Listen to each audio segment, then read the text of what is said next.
পিঁড়িগুলোর অবস্থা তো ভীষণ খারাপ ছিল, সেই জন্য সবার আগে আমি ইউজ করেছি প্রাইমার। ভালো করে দুদিকে প্রাইমার লাগিয়ে আমি প্রথমে শুকিয়ে নিয়েছি। এই পিঁড়িটা কমপ্লিট করতে আমার কিন্তু 2 দিন সময় লেগেছিল। প্রথম দিন শুধু প্রাইমার লাগিয়ে তার উপরে রং করে আমি ভালো করে শুকিয়ে নিয়েছিলাম।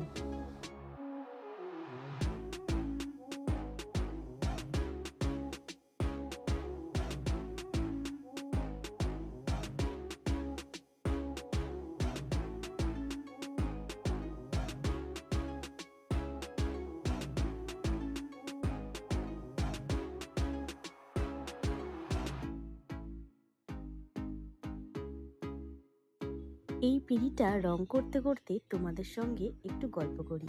আমার অনেক দিনের ইচ্ছা ছিল একটা ইউটিউব চ্যানেল খুলব, কারণ আমি ঘুরতে যেতে ভীষণ ভালোবাসি আর এদিক ওদিক ঘুরেও বেড়াই।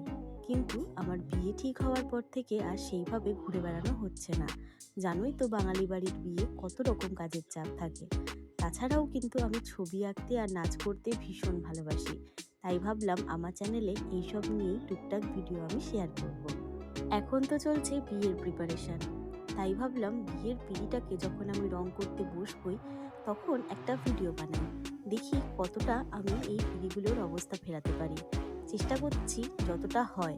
এই দেখো, তোমাদের সাথে গল্প করতে করতে আমার সাদা রং করা প্রায় হয়ে গেল।